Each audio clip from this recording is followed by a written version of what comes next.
आज हमारे साथ हमारे साथी मेंटर और हमारे स्टूडेंट अनिमेश जैन हैं। अनिमेश जैन की इस साल सिविल सर्विस एग्जामिनेशन 2025 में रैंक 63 आई है। लेकिन इस रैंक के पीछे बहुत बड़ा संघर्ष रहा है। मैं अनिमेश को आज से नहीं बहुत साल पहले से जानता हूं। आईटी दिल्ली के पास आउट, जो कि किसी भी जॉब को बहुत आराम से ले सकते थे, और 2020 में पास आउट हुए थे आईटी दिल्ली से, सिविल इंजीनियर हैं। इसके अलावा बहुत सारे जॉब ऑफर्स थे, उसको छोड़ के इन्होंने तैयारी शुरू की। पहले अटेम्प्ट में मेंस लिखा, सेकंड अटेम्प्ट में इन्होंने इंटरव्यू दिया और one of the highest score interview में इन्होंने अचीव किया। बट मेंस में कम मार्क्स होने की वजह से इनको वापस अटेम्प्ट देना पड़ा। लगातार अटेम्प्ट देते रहे और हर एक साल दर साल अपनी मेहनत को बढ़ाते चले गए। और जब उनका इस साल आखिरी अटेम्प्ट था, तो आखिरी अटेम्प्ट में जाकर उन्होंने रैंक 63 अर्जित की।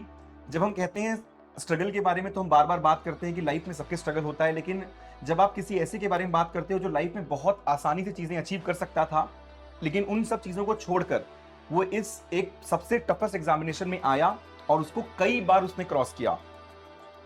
क्योंकि मैं इनको बहुत पहले से जानता हूं, तो मैं जानता हूं इन्होंने 4 बार मेंस लिखे हैं, 3 बार इंटरव्यू दिया है, और इन सब चीज के अलावा इंटरव्यू के जो भी सेटबैक्स थे उनको देखने के बाद भी लगातार लगे रहे। आसान नहीं होता इन सब चीजों को डील करना, आसान नहीं होता, खासकर तब जब आपके अंदर इतनी ज्यादा क्षमता हो और दुनिया आपसे बहुत एक्सपेक्ट कर रही हो। As a mentor, as a student, हम अनिमेश से हमेशा से एक्सपेक्टेशन रखते थे। हमें ये बात पता थी वो कभी ना भी क्रैक करेंगे, लेकिन बस इस चीज का वेट था कि कब। सिविल सर्विस एग्जामिनेशन में ये वेट लगभग हर एक स्टूडेंट देखता है। बहुत लोग पहले अटेम्प्ट में निकाल लेते हैं, बहुत सारे लोग स्ट्रगल करते हैं। अनिमेश की कहानी स्ट्रगल की है। अनिमेश की कहानी उन सब बच्चों के लिए है जो कभी कभी बहुत अच्छा शुरुआती अपने कैरियर में करने के बाद भी स्ट्रगल फेस करते हैं, उसे किस तरीके से डील करते हैं और कैसे वापस एक तरीके से सफल होकर निकलते हैं। आइए हम अनिमेश से बात करें। तो sir, welcome. First of all congratulation. Thank you Ankit sir. पहले आप ये बताइए सारे बच्चों को कि आपको लक कैसा रहा है? सर मुझे तो, मैं सही बताऊं, मुझे विश्वास नहीं हो रहा है अभी तक कि मेरी रैंक आ गई। कल जब रिजल्ट आया था, मैंने अपना नाम सर्च किया, मैं तो नाम देख के ही खुश था। रैंक तो मैंने बहुत देर बाद देखी कि बहुत अच्छी रैंक आई और टॉप सर्विस मिल रही है, तो अभी तक विश्वास नहीं है। ठीक है। और सबसे ज्यादा मैं जानता हूँ इन चीजों में कि आप अपने पेरेंट्स को, उनको, तो पेरेंट्स का रिएक्शन कैसा था जब उनको पता चला कि आपकी रैंक आई है? सर जब रैंक आई, मैंने तुरंत वीडियो कॉल किया। मुझे याद है कि हम आधे घंटे तक, मेरे दोनों पेरेंट्स, हम लोग सिर्फ रो रहे थे। किसी के पास कोई शब्द नहीं था बोलने के लिए। ये बहुत खुशी की बात है कि पेरेंट्स हमेशा से कोशिश करते हैं कि उनका बच्चा अच्छा करे, और आपने उनको भी प्राउड किया। ये भी था कि आपके इंटरव्यू, जब आपका इंटरव्यू था तो आपके पेरेंट्स भी यहाँ पे आ रखे थे। बहुत अच्छी बात है। और अनिमेश सर बहुत छोटा वीडियो बनाना चाहते हैं, बहुत बड़ा नहीं, क्योंकि बेसिकली बाकी सारी चीज़ों के बारे में हम बात करेंगे। आप ये बताएं कि अपने आप को किस तरीके से, इतने सारे सेटबैक्स के बाद भी अपने आप को आपने किस तरीके से मोटिवेट करके रखा कि नहीं, आपको ये करना है। एक इतनी अच्छी डिग्री होने के बाद आपको कहीं पर भी अपॉर्चुनिटी मिल सकती थी, उस चीज को आपने छोड़ा। तो किस तरीके से आपने ये पूरा का पूरा जो अपना मोटिवेशन वो मेंटेन किया? सर जब मैंने तैयारी स्टार्ट करी, कहीं ना कहीं मेरे माइंड में ये चीज़ थी कि I will go all the वे। ठीक है। कितनी भी अटेम्प्ट्स देने पड़े, कितने भी सेटबैक्स फेस करना पड़े, मैं एंड तक जाऊंगा। उस माइंडसेट से मैं एग्जाम में आया था। एंड वो एक रीज़न था कि मैं प्लेसमेंट्स में भी नहीं बैठा, बस मुझे इस एग्जाम को ही सब कुछ अपना टोटल देना था। सर मैं जस्ट एक, आपने चूंकि मोटिवेशन की बात करी, तो एक किताब है अभिनव बिंद्रा की, अ शॉर्ट एट हिस्ट्री। तो उसमें वो बताते हैं कि कैसे जस्ट एक वो अपना ओलंपिक में गोल्ड मेडल चूक गए और अगला मौका वहाँ पे 4 साल बाद मिलता है। तो यूपीएससी में तो आप फिर भी नेक्स्ट ईयर एग्जाम दे सकते हैं, इंप्रूव कर सकते हैं।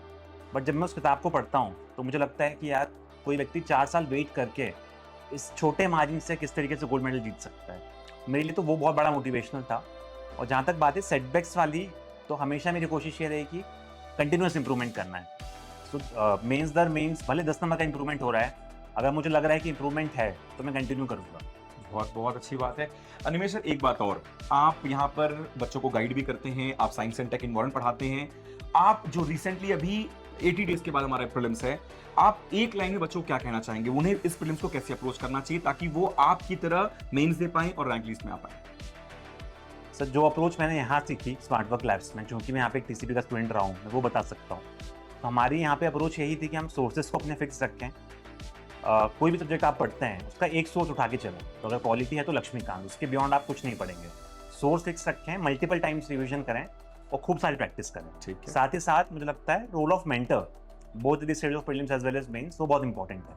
तो कई बार स्टूडेंट सिर्फ टेस्ट लिख देते हैं, एमसीक्यू सॉल्व करते हैं, बट एनालाइज नहीं करते हैं कौन से एरियाज वीक हैं, कहाँ इंप्रूवमेंट करना है।